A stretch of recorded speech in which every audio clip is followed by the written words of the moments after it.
Ladies and gentlemen, thank you for joining us this afternoon. We will begin momentarily.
Ladies and gentlemen, good morning, good afternoon, I should say. My name is Cameron Constarinia, the Policy Director of NUFDI, the National Union for Democracy in Iran. It's a pleasure to be with you in the first of NUFDI's new series, Book Talks on Iran. And we have the pleasure of hosting Mr. Alex Vatanka today to discuss his newest book, The Battle of the Ayatollahs in Iran, the United States Foreign Policy and the Political Rivalry since 1979. First, I'd like to say on behalf of NUFDI, what a pleasure it is to be beginning this new series. Unfortunately, Dr. Ganji couldn't be with us this afternoon. He had an urgent appointment to attend to, and we hope that for Alex's next book, we'll have the pleasure of hosting him in person here once we're rid of all these restrictions. But a bit about Alex first and a bit about his book before we hop directly into the conversation. Alex Vatanka is the director of the Iran program and the senior fellow at the Frontier Europe Initiative at the Middle East Institute, MEI. He specializes in Middle Eastern regional security affairs with a particular focus on Iran. Before joining MEI in 2009, he was a senior analyst at Jane's Information Group in London. And Alex is also a senior fellow at the Middle East Studies at the US Air Force Special Operations School at Hurlburt Field and teaches as an adjunct professor at DISAS at Wright-Patterson Air Force Base. His focus includes modern history of Iran, factional politics of the Islamic Republic, political military relations in Iran, and Iranian regional politics, with a particular focus on the South Caucasus, Central Asia, the Persian Gulf states, Iraq, Pakistan, and Afghanistan, and Iran's relations with countries such as the US, China, Russia, and the EU. Born in Tehran, he holds a BA in politics from Sheffield University in the UK and a master's in international relationships from the Essex University in the United Kingdom. And in addition to his obviously excellent English, which he will regale us with today, he is fluent in both Persian and Danish. And of course, you can follow him on Twitter at Alex Vatanka. Now, a bit about the book before we hop in. This is from the publisher. Understanding the foreign policy agenda and behavior of the Islamic Republic in Iran is a critical challenge for the world. But where do the principal Iranian regime actors come from in terms of political background, experiences, and interests? Which types of ambitions or policy conflicts have dominated and shaped foreign policy debates since 1979? This book explains the internal policy processes in Tehran by following two regime personalities, Ali Khamenei, the supreme leader, and Akbar Hashemi Rafsanjani, who before his death in January 2017 held some of the most powerful political positions in Iran. No two men have been more influential in dictating the regime's decision-making processes since 1979. Yet little is known about how their competing worldviews and interests, their key moments of dispute, both personal or policy-based, or their personal ambitions have informed the trajectory of Iranian politics. The book analyzes Khamenei and Rafsanjani's own words and writings and accounts of them given by the other to reveal how the domestic policy contest has shaped Tehran's actions on the regional and international stage. It goes on, but in order that we hear more from Alex and less from me, I will cut it there. Alex, welcome, and thank you so much for being with us this afternoon. Good afternoon, Cameron. It's a pleasure to be with you, and thanks to NUFDI for organizing this event. I really look forward to our conversation. I respect what you do. I know you're going to be throwing some tough questions my way, and I just hope I can, do them justice by having some decent answers ready. Well, there's no question you'll be able to do so, and will be tough, but fair as always. But let's start with an easy one, to which there's no wrong answer. Why did you write this book? You know, Cameron, I moved to the US in 2006, having grown up in Europe, and Europeans look at Iran differently. It's closer. Iran is much closer, obviously, than the United States. So I kind of grew up with a different European way of looking at Iran. And then I came to the United States. But despite the distance, Americans do care about Iran, care a lot, as I've found out over the last 15 years. And, thank God there are plenty of good Iranian academics and experts on Iran in the general sense that have produced wonderful pieces of research on the issue of Iranian foreign policy, which is the focus of this book. I wanted to go a slightly different direction, and there was a reason for it. I ended up very quickly when I arrived here, finding myself teaching to a lot of people who were interested in the subject of Iran, but not necessarily had the academic background in Iran. So they were, diplomats, military officials, and other types of American government officials and Western officials, or at times the commercial interested parties who wanted to sort of learn more about Iran. But as I said, without necessarily having that academic background. And what I found out, they wanted to be told a story. Instead of sort of being told that, in Tehran, there is this office called the Office of the Supreme Leader, the Majlis, the Parliament, so on and so forth. I found that it might be better to tell people how Iran has been evolving in terms of its foreign policy by telling that story, by following a few individuals, and narrow it down to two. One is obviously, as you mentioned, Kamran, the Supreme Leader, Ayatollah Ali Khamenei, who's been the Supreme Leader of Iran since 1989. And the individual who arguably made him Supreme Leader, Ayatollah Akbar Hashemi Rafsanjani, who, again, as you said, passed away in 2017 at the age of 82. So the book is basically following these two men from before the revolution of 1979. Very briefly, I talk about their personal background, but it's quite interesting to see who Khamenei was, how Rafsanjani made him into a political operative.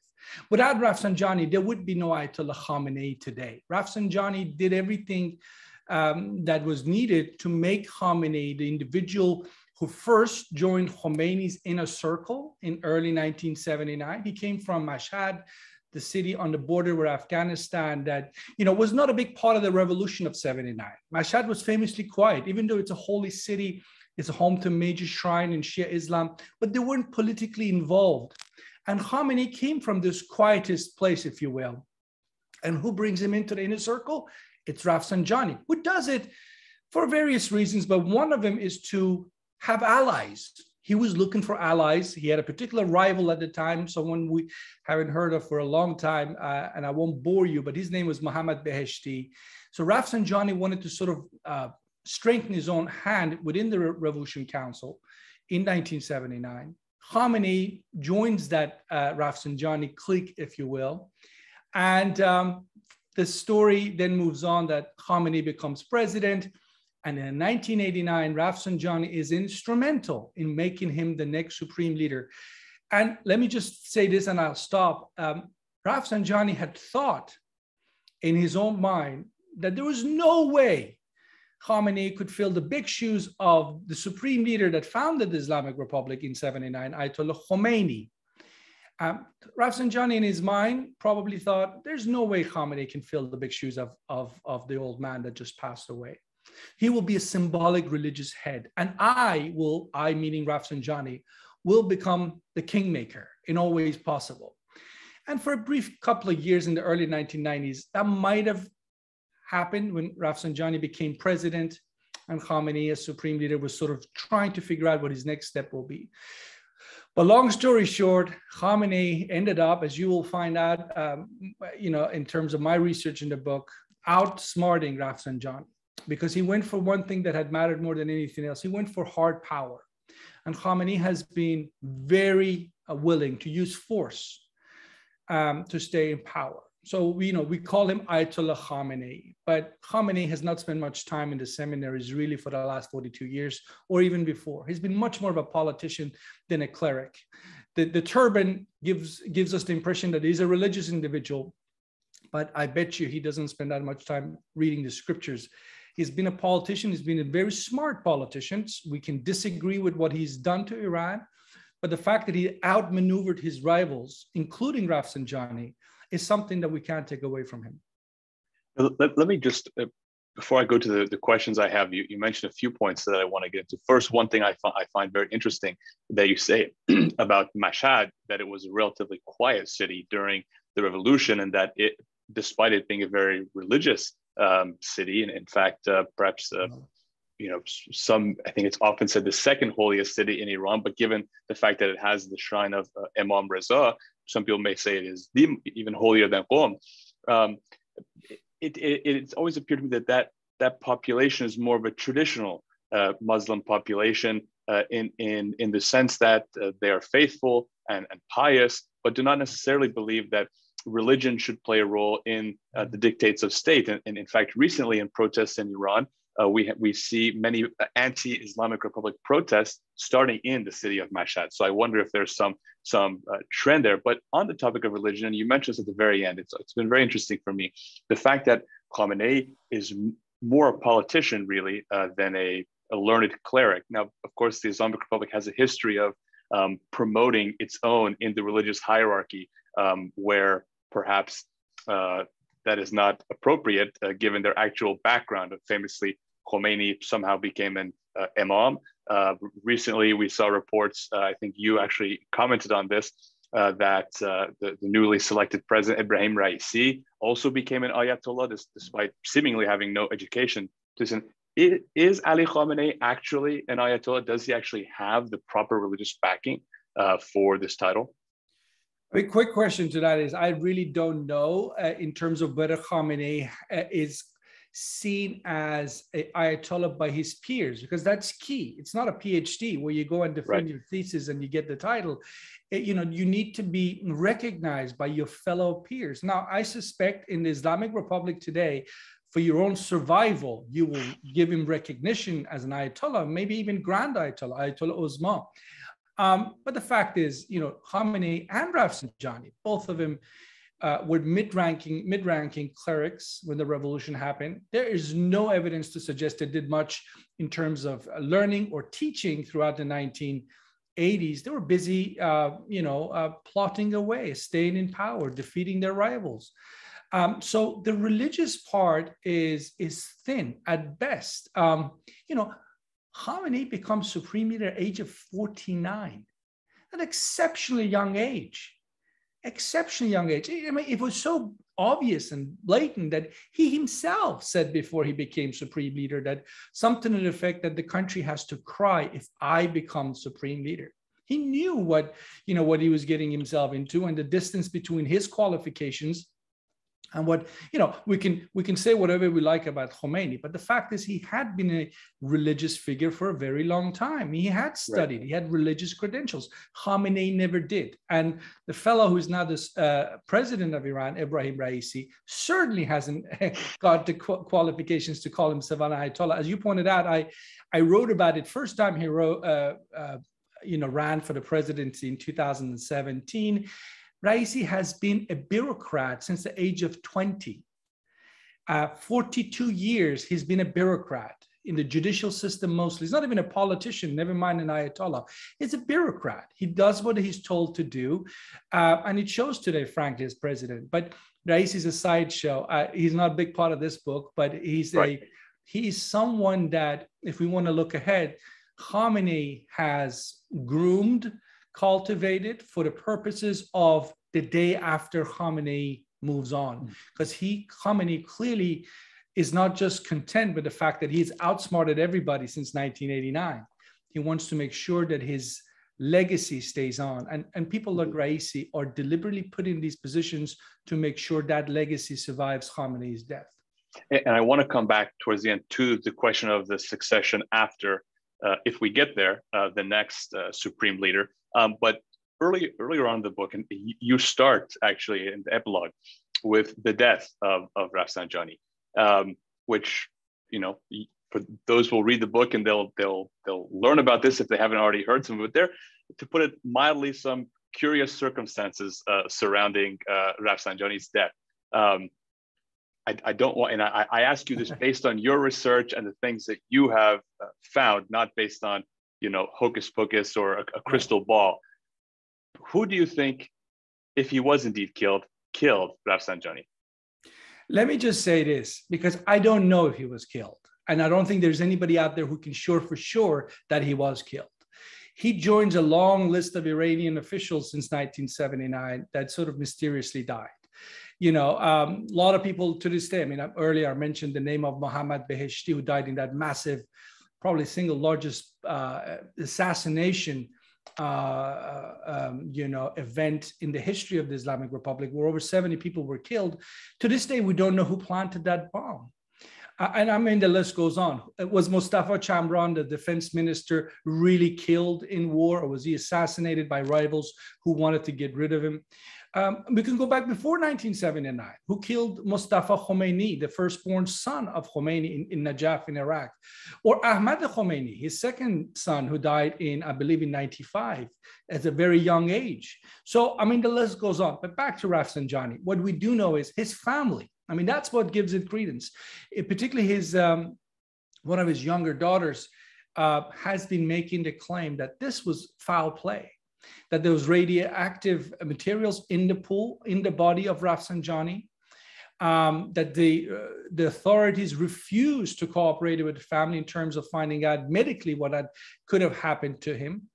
Why his bodyguards disappeared at that very critical moment when Rafsanjani needed help, if indeed the accounts are true, and had a heart attack while swimming. And there are other bits and pieces to this. For example, why the authorities very quickly sealed Rafsanjani's office, why they took away documents, his safe. What happened to Rafsanjani's political will? Is that in someone's hands, who perhaps his family, who are keeping that will as a way of sort of ensuring their own survival against people within the regime who might find that will to be threatening to them? I mean, I can speculate, but Cameron, what we do know is Rafsanjani had fallen out of favor at the end of his life. The man who made Khamenei supreme leader was told by Khamenei to basically go away and be quiet.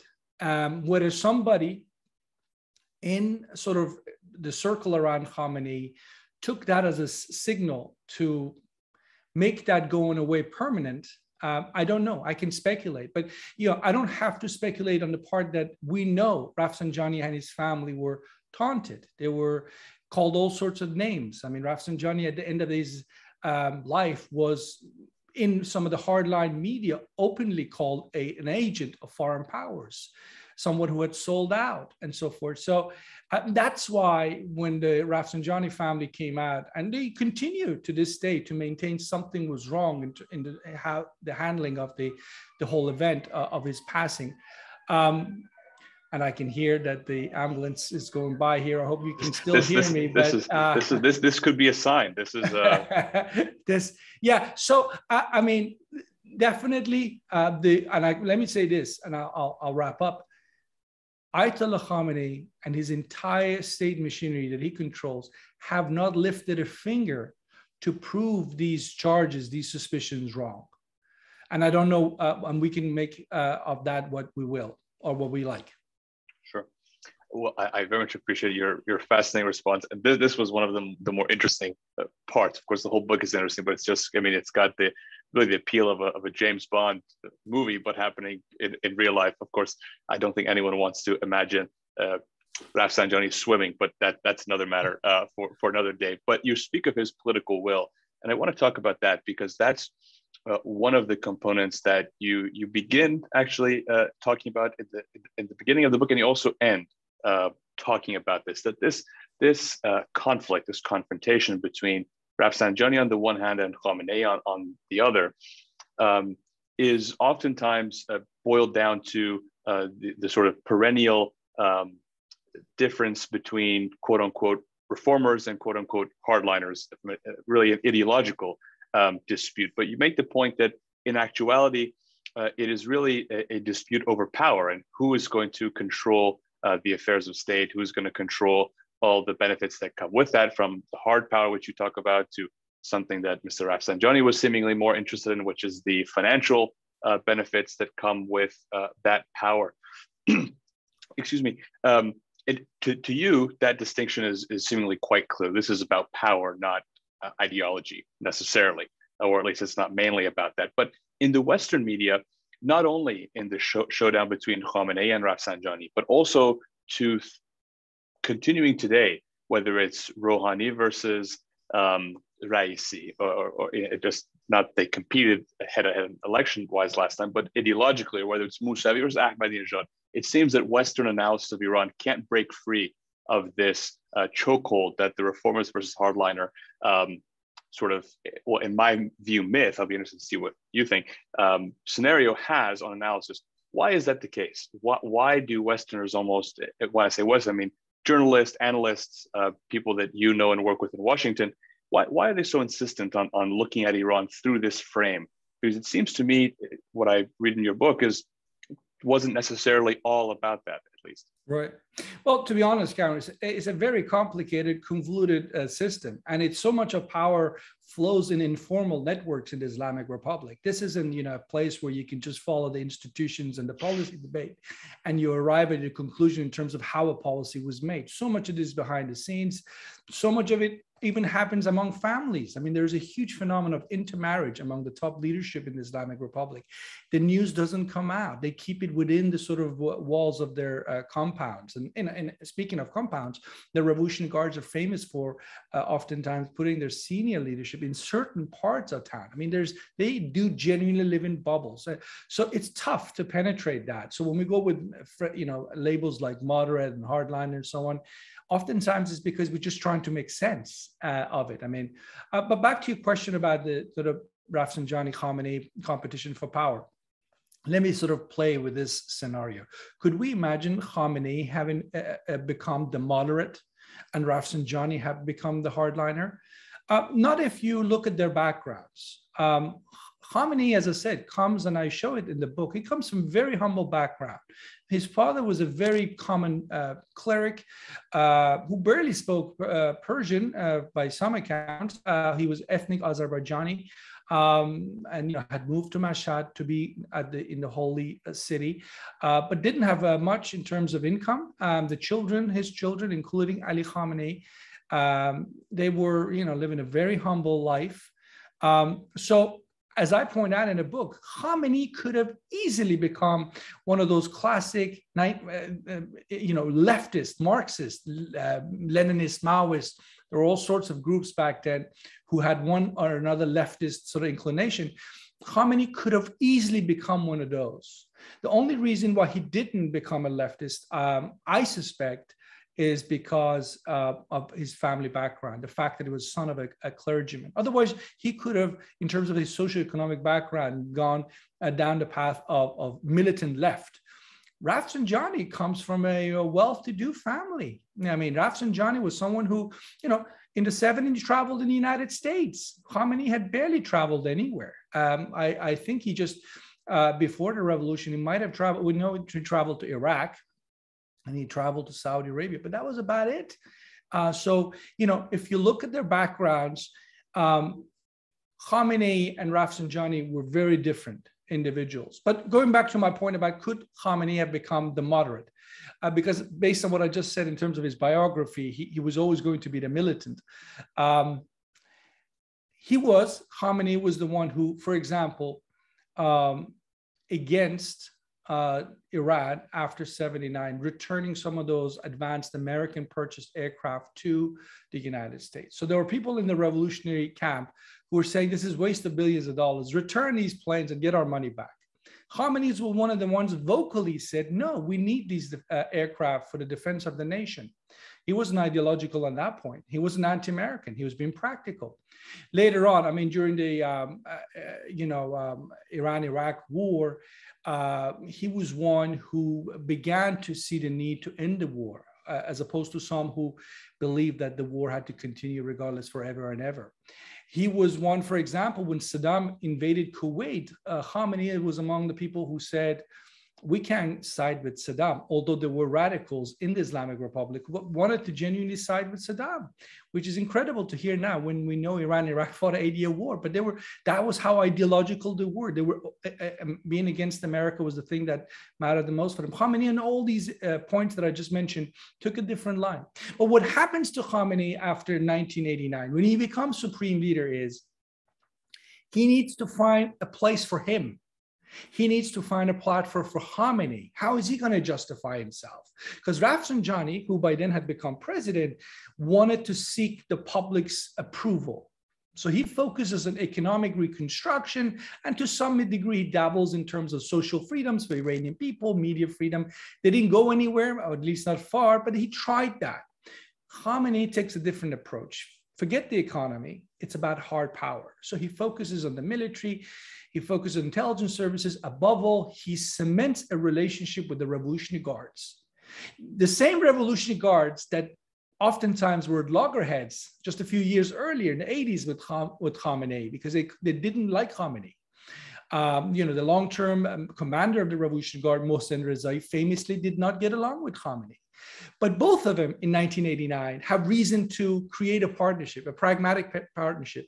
And that's how Khamenei goes from someone who could have become a moderate, had circumstances been different, to deciding that this is what he wants. And I mean, over the last 32 years as supreme leader, this sense, this sort of ideological intransigence in him has just deepened, including his position in the United States. Thank you.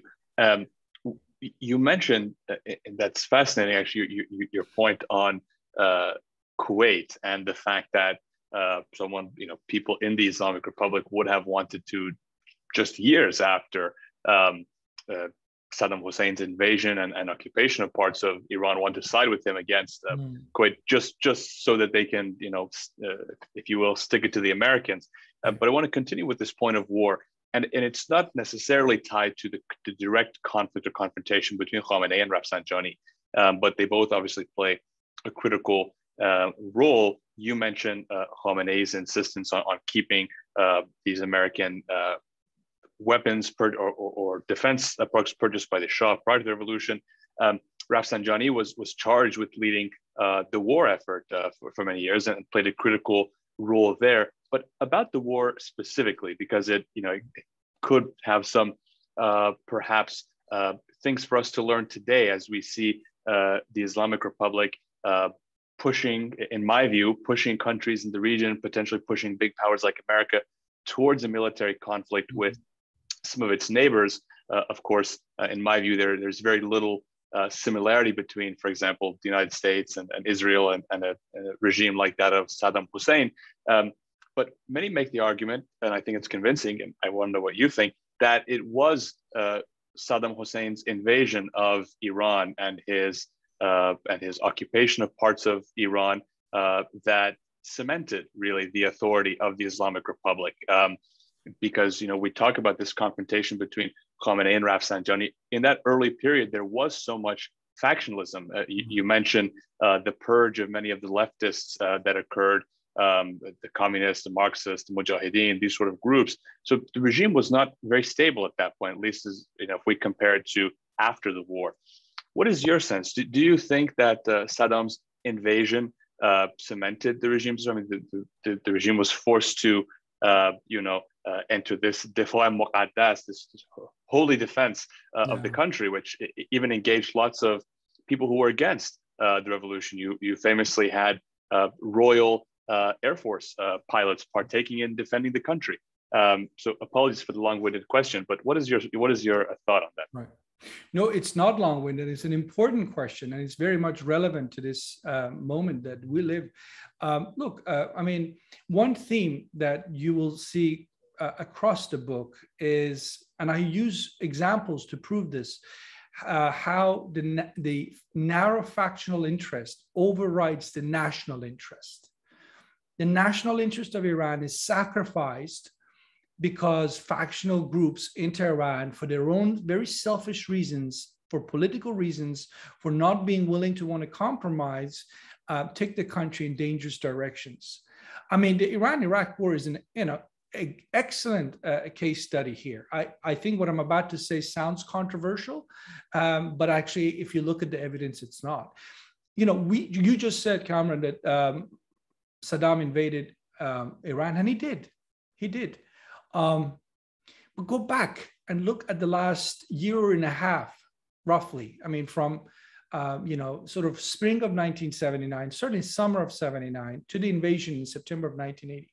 What came out of the mouth of Ayatollah Khomeini and some of the, his inner circle? They constantly taunted Saddam. They talked about the export of the revolution. They talked about how he was illegitimate, that he was a tyrant, that he had to go. And by the way, they say that about a lot of other neighboring states. My last book was on Pakistan. They said the same thing about the Pakistani leader Zia-ul Haq, that he was another tyrant. They had to go. This was the spirit of the revolution. They might have believed in it. They might have believed these people were tyrants, and they were in many cases, certainly in the case of Saddam, but you're still responsible for provoking that invasion. Now, again, this is the controversial part, but it wasn't such that Saddam woke up one morning, decided, I'm going to invade Iran. He felt that he had to act because Khomeini was saying to the majority Shia population in Iraq, rise up against this tyrant and have a revolution we just had in Iran. You can have it. And Saddam felt that now the Shah was gone. The Iranian armed forces were in disarray. What can he do? Time was on his side momentarily, and he went to preemptively sort of stop Iran exporting its revolution. Turned out to be a disaster on his part. The Iranian nation mobilized because that's one of the things. I mean, the homeland was under attack. And as you pointed out, suddenly politics didn't matter anymore. You had these foreign invaders that needed to be stopped at the border, and that's what the Iranian people did. But last point, during the Iran-Iraq war, within 2 years, Saddam Hussein is openly asking for a ceasefire. And this goes straight to your question about what was the role of the Iran-Iraq war in consolidating the revolution. Why did Khomeini not, by 1982, 83, with the liberation of Khorramshahr and most of the, if not all of the captured territories that Iran had regained from the Iraqis, why did Khomeini not agree to a ceasefire? Why was the slogan at the time? And those of us who were in school in Iran in the 80s remember those slogans, all the way to Baghdad, and from Baghdad, we will go to Jerusalem, right? These are ideological slogans. There's nothing wasn't then and isn't today that is about defending the Iranian national interest. So that's why it hurts so many of us who watch what has happened to Iran say, Iran didn't need to be this most sanctioned country in the world today. If he had made some other decisions that actually would have been much better addressing the needs of the Iranian people, as opposed to this sort of what I call pipe dreams of sort of trying to rearrange the global world order or rearrange the political map of the Middle East.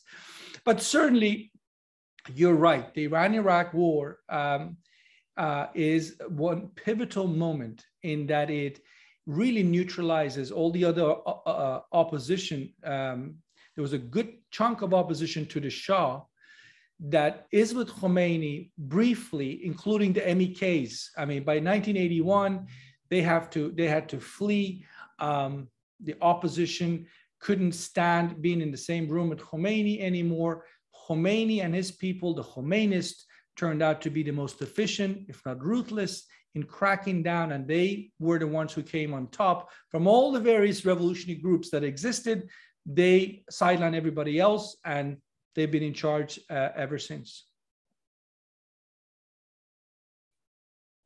Sorry, I was muted. It's interesting, not only that point, it's the sidelining the previous opponents of the Shah, who then to an extent became opponents of Khomeini, but you have sort of the opposition at that time to the new Islamic Republic is quite, at least in my analysis, different from the opposition we see today. A lot of the opposition today is probably rightly focused on civil disobedience, nonviolence, things of that nature. But even if you look at the nationalist forces at that time, for example, officers in the army loyal to the Shah or loyal to Prime Minister Bakhtiar, the last appointed prime minister, you had things like the Noje coup attempt. That was, those were serious attempts happening at that time. that, at least in my estimation, and I think we're on the same page, the continuation of the Iran-Iraq war allowed basically those activities to be very quickly cast aside. Your point is fascinating on Cameron, if I may, just very quickly, sorry. I mean, before the Iran-Iraq war, the second revolution, as you know, is taking over the US Embassy in November of 1979. So to this day, if you read Iranian state-run announcements, and we just had the anniversary of the seizing of the US Embassy, they say that was a bigger deal than the actual fall of the Shah in February of 1979. And you have to ask them what they mean, but I assume what they mean is that it gave them, the radicals, the space they needed to take all the power. Who were the first ones to resign from the Khomeini camp when the embassy was taken? The so-called moderate Islamists like Mehdi Bazargan, Ibrahim Yazdis of this world. They said, we had a revolution for different reasons. We didn't have a revolution to pick up a fight with the United States. So you see, again, to going back to my point about factional interest overriding the national interest, they decided that, and it's a very complicated phase in the history of Iran and certainly the revolution, but they decided for factional interest, Khomeini's decided that this was a good thing for them to do, to take over the American embassy and to take those diplomats hostage for 444 days, right? Even though they weren't the initial, idea, the idea didn't come from them, it came from the left. Khomeini wasn't the one who came up with the idea of taking over the American embassy, but he realized that this is actually a good thing for him politically to sideline everybody else in the anti-Shah camp that he wanted to get rid of because he wanted power just for him. So again, I asked a simple question: has it served Iranian interest ever since November of 1979? Has it? I mean, I doubt it. I think most people would agree with me that it was a mistake. People like Rafsanjani, in the end of their lives, openly said it was a mistake, that they picked up a fight that wasn't really worth fighting. And to this day, that bad blood that they started for factional interest, to this day, the country of Iran is paying the price for it. Well, and the point you make about slogans or the songs, I mean, you were in Iran at this time as a school child, and so you certainly heard these in school. But those of us who now look at it as students of history now, we look back and there are maybe one or two or three sort of wartime songs about the liberation of Khorramshahr or things like that. But the vast majority are about, as you say, taking over Baghdad, but much more importantly, Karbala, and as you say, going on to, as they say, Beitul Muqaddas or Jerusalem, and so it's much more ideological. Interestingly, though, because this thing you put your finger on is something, at least in my assessment, that is, if not among the most important things for Iranians today who are protesting against the regime. When we do see big protests, for example, right now we're on the 2-year anniversary of the Aban or the November 2019 protest. One of the very frequent slogans is directly against this this sort of strand that you highlight from the regime, which is, you have multiple examples of, Iranians chanting, neither Gaza nor Lebanon, I give my life only for Iran, or, get out of Palestine, think of us, get out of Syria, think, there's numerous examples. So, this strand, I think, has sort of found a response in the Iranian people. And to your point of it being against national interests, it's not something they feel too good about, at least by and large. At least that's my assessment. Do you think that Iranians have sort of picked up on the fact that this regime seems to be doing seemingly always things that are against the Iranian national interest? That's, again, an excellent question. All I can tell you is during the Iran-Iraq war, Iranians, there were cases of Khomeinis going to prisons and letting leftists and other non-Khomeinists off the prison if they volunteered to fight for their country. And they did, in great numbers they did. Why? Because they cared about their homeland. And they went and they fought and they came back disillusioned. And the disillusionment was greatest when people realized in Iran, after the Iraqis had been removed from Iranian soil and wanted ceasefire, and Khomeini and his people said, no, we will fight this fight all the way to the end, they realized this was not about defending in Iran. This was a super project that, Iran was part of it, but Khomeini had bigger intentions. Now, was he going to create the Islamic civilization, the Caliphate? I mean, you can go in any direction you want on that. But the simple truth is, and the data shows this, but by the mid-80s, few years into the war, the number of volunteers willing to go and die for their country drops, because they realize this isn't a fight about Iran anymore. This is a fight for then Khomeini, and now today it's about Khamenei. Let's go to Khamenei. When he decided to invade, not invade, but get involved in Syria in sort of 2012, 2013, it wasn't just Rafsanjani who was against it and was, brushed aside. Even the president at the time, Ahmadinejad, right? So you have people in the regime who realize, where is this going? At what expense? And to what end? I mean, right now, Iran has invested in Syria more than in any other project since, probably with the exception of the Iran-Iraq war. And if you ask folks in Iran, including officials, what are you hoping to get out of it? Most answers that might make sense to you will only make sense if you look at it through that ideological prism. We will be on the border with Israel so we can get the Israelis out of this region. We will be able to get, maintain our physical bridge to Hezbollah in South Lebanon, or support Bashar al-Assad, so on. Again, are these national security imperatives for Iran, or these are the ideological choices that the Islamic Republic has made? To your question, Cameron, I don't think your average Iranian today, even if they ever had sympathy for being involved in the region and having these wars of choice. And Iran, by the way, I should say this, is not the only country in the region has done this or guilty of this last 10 years.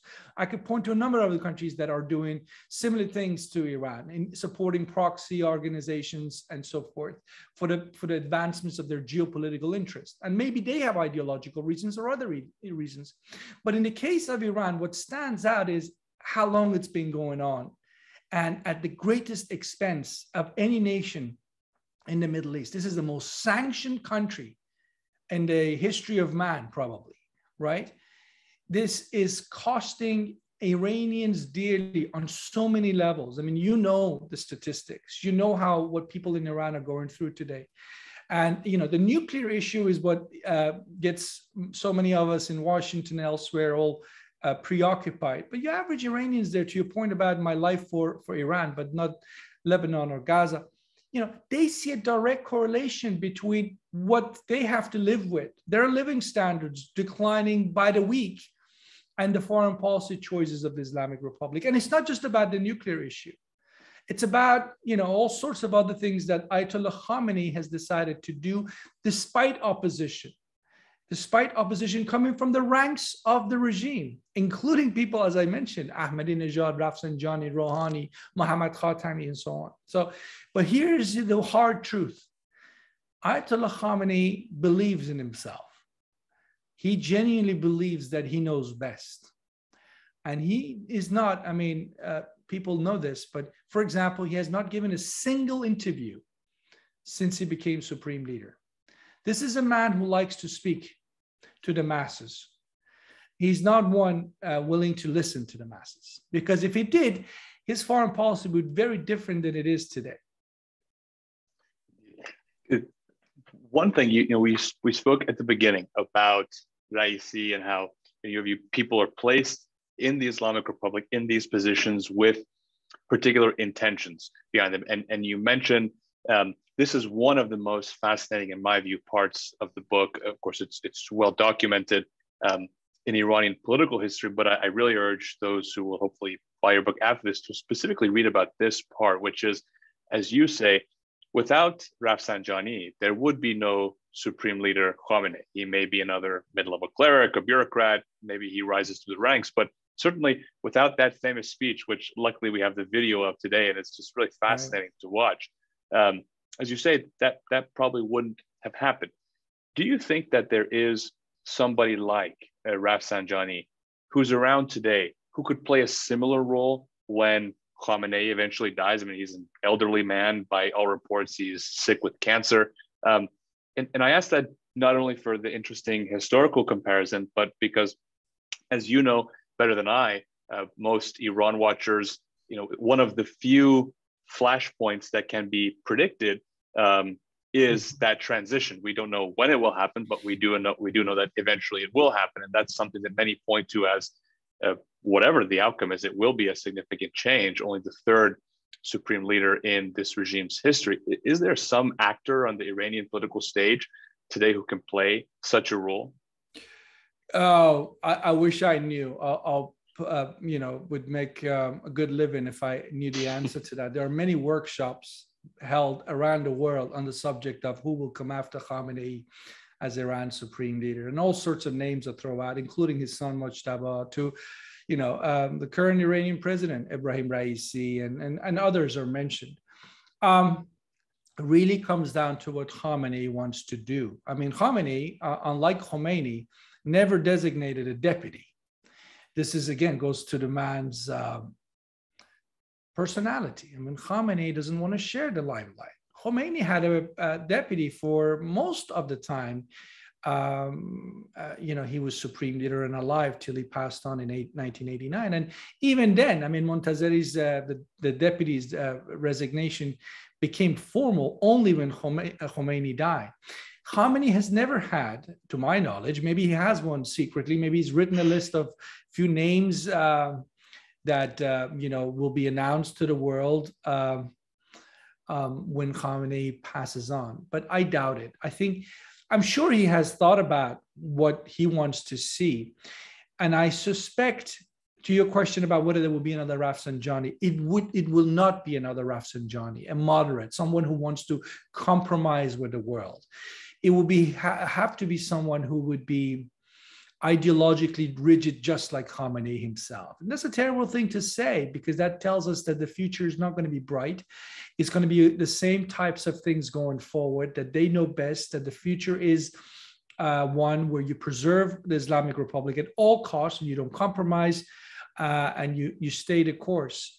If Khamenei wanted to go a different direction, there are multiple people he could, conveniently groom as his successors. I mean, Khomeini's grandson, who is alive in his mid-40s, Hassan Khomeini could be, a candidate. He's leaning towards the reformist, has done. He can speak. He's he's got the religious pedigree in terms of his family's background. He's been in the limelight. He's known to the public. There is a guy who could come in and take the country in a different direction, a milder version of the Islamic Republic. If you will, turn the Islamic Republic in the direction where you could have something like a soft landing, if you will. But I don't think that's what Khamenei wants to do. Or, by the way, I should have mentioned Hassan Rouhani. For the longest time, he was mentioned as a potential successor to Khamenei. But where's Hassan Rouhani today? But here's the thing, though, what we don't know, Cameron. We don't know. What we do know is the assembly of experts, the learned clergy who institutionally have the right to choose the next supreme leader, they're almost all beholden to Khamenei. So they will not do anything that Khamenei would disapprove of. But what if there is a moment of chaos? What if Khamenei hasn't actually prepared this to the smallest detail? What if there will be a moment of anarchy, if you will? And they need to make a quick decision in terms of what's best to preserve the Islamic Republic. Because these people in the Islamic Republic know one hard truth, which is there's no way for them to go and hide. They either have to survive in the Islamic Republic or sink with it when the system goes down. So this is an excellent question about the succession process, but in 1989, the reason why Khamenei became supreme leader was they just want to preserve the system. They had the belief, including Rafsanjani and Khamenei, that without Khomeini, this whole thing called the Islamic Republic will sink. It just couldn't survive the death of Khomeini. So they didn't want to sit there and play around with sort of a process about selection process. They needed somebody to come in quickly to keep the ship steady. And that's why Khamenei was given a temporary supreme leadership. And people often forget that Khamenei was supposed to be a temporary supreme leader, but he ended up getting it for life, it seems, at least for now. It's been to 32 years. So the idea here is the day Khamenei dies, there are a couple of scenarios, but two that jumps at me right now is, one is he's already engineered very smooth succession process. Someone has already been chosen, and that someone will be given the mandate to stay the course, go out there and basically make sure what Khamenei wanted and has been seeking to do continues. Or Khamenei doesn't have a smooth succession process planned, that there is a moment, as I said, within the regime where there's panic. What do we do? There's external pressure, there's internal pressure. The regime is at a very precarious moment, and they might choose someone who is more pragmatic. I mean, that's the wishful thinking part in me. Someone pragmatic, meaning that you listen to your own people, who are, majority of whom are obviously against the Islamic Republic by all the evidence that one can point to. And then, you know, if you go in a different direction, you can also hope that you reduce tensions coming from outside, which in turn gives the Islamic Republic breathing room and space to have a moment to think ahead post Khamenei and what's best for them.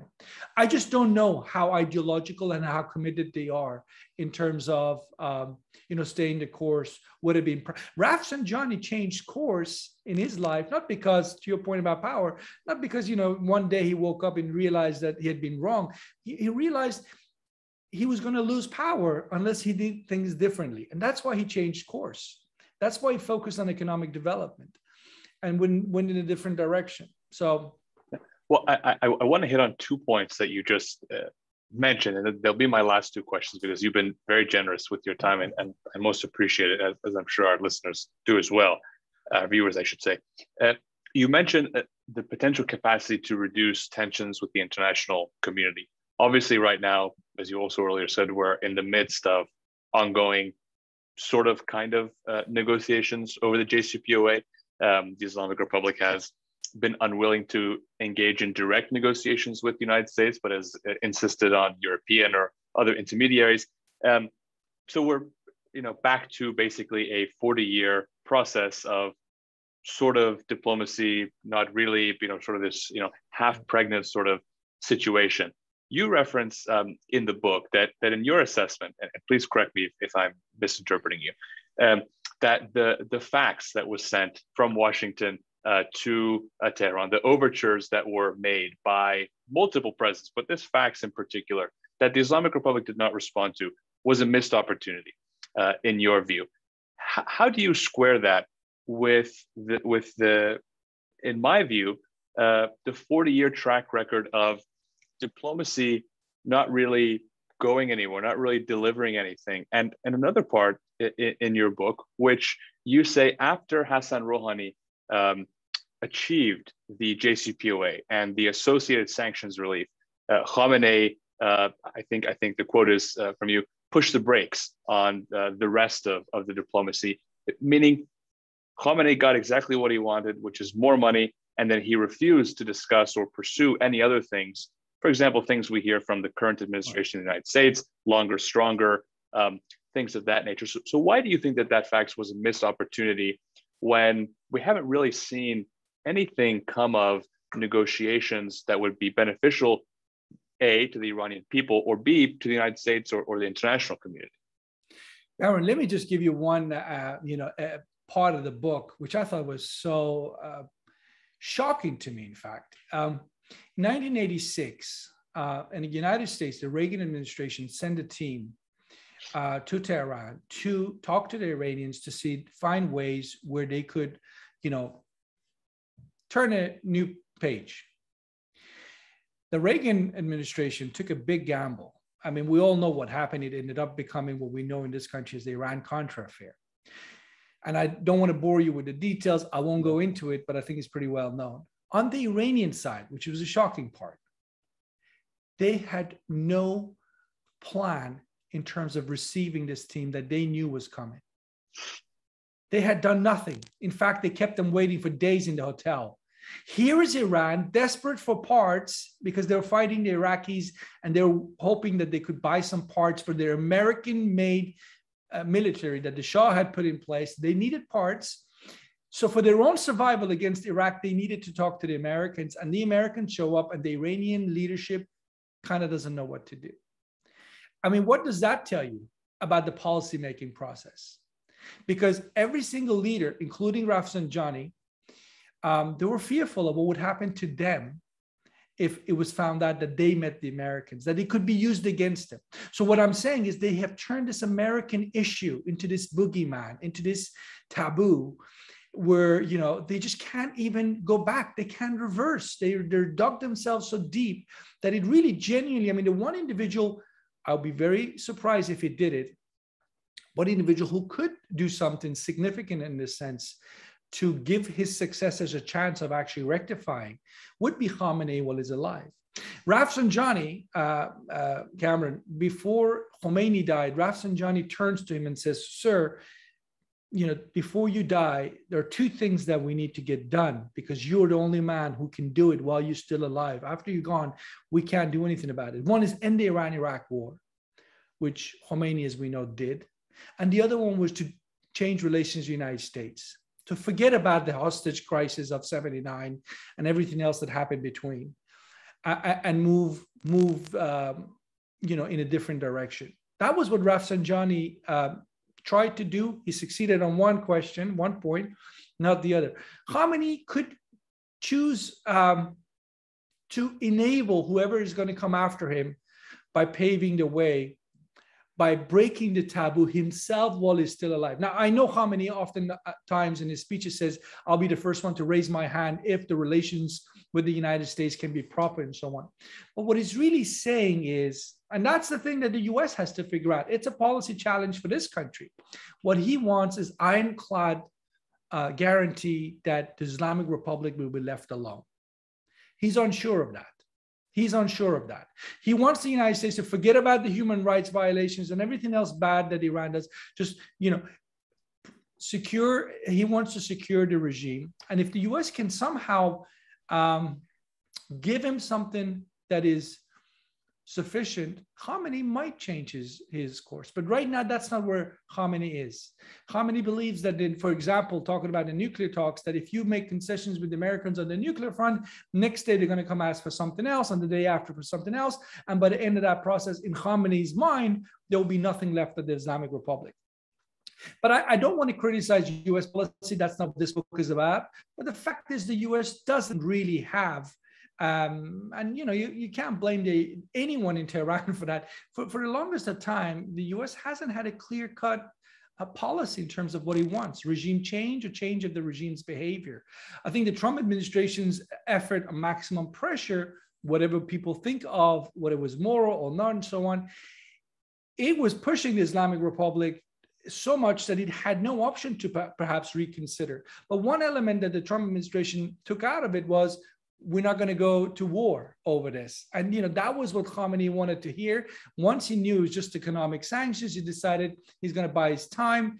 And that would, to me, was a classic example of how the US policy could have been so much more efficient, so much more, you know, likely to succeed had the US not disarmed itself. I'm not obviously sitting here arguing for war. That would be terrible tragedy for Iran. That would be terrible tragedy for the United States.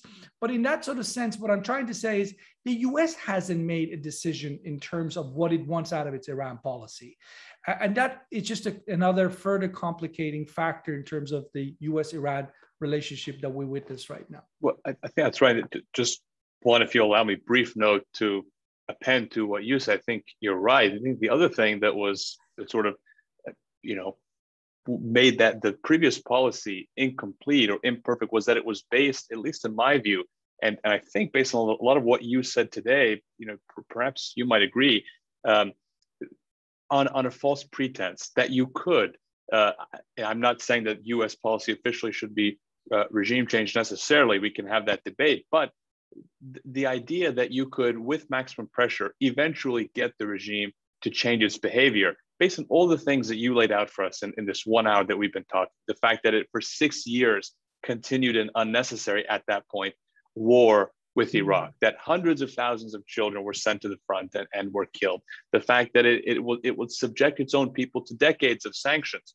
the fact that its slogans were more about Karbala and Jerusalem than about freeing Iran from the Iraqi invasion, to me indicates that if the regime is going to be under pressure and have to change its behavior, it's going to give Iranians less food. It's going to do things that don't really impact the rest of the world. It's not going to stop funding Hezbollah and Hamas and the Syrian regime or the Houthis or the Badr Brigade in Iraq or whatever it is. So that was sort of, for me, the question about the previous policy, which is these people are ideological, as you alluded to. So that will be the last thing that they stop funding. They're going to continue doing it as long as they're in power, effectively. So that was always a question for me of maybe it's a stronger policy, and that's good in a sense, but it was based on a misconceived notion, in my view. No, I agree with everything you said, Cameron. Just to say one thing, and I think you agree with this. This is not an entity. The Islamic Republic is an entity that reacts to pressure. It's not suicidal. It's not suicidal. It wants to stay in power. It reacts to pressure. The challenge for American policymakers is to be finding the best possible ways with the least cost for the US in this case to pressure the Islamic Republic in the direction the US wants to go. I hope and pray that things like human rights for the Iranian people is not forgotten in that policy debate, because it's so easy to talk about what Iran is doing in the region, in the Iranian nuclear program, and forget about the 85 million Iranian people who are, as the book shows again with examples, are extremely unhappy about the state of affairs in the country and where they are today. And if they had a free vote, I don't think there will be a supreme leader. I don't think there will be Islamic Republic. But the sad reality for people of Iran is the men with the guns are still around, and they are still willing to repress just the way they did in 1979. And how much more they're willing to repress, how much more this regime change, or I should say regime tent, will stay the size it is, because it's also a regime tent that has, over the years shrunk. It is, to use that cliche, children, the revolutions eat their own children. It's definitely been the case with the Islamic Republic. So how much longer it can stay the course is something that I would say is anybody's guess. But the signals out there are alarming. People are tired, and they've been tired for a long time, granted.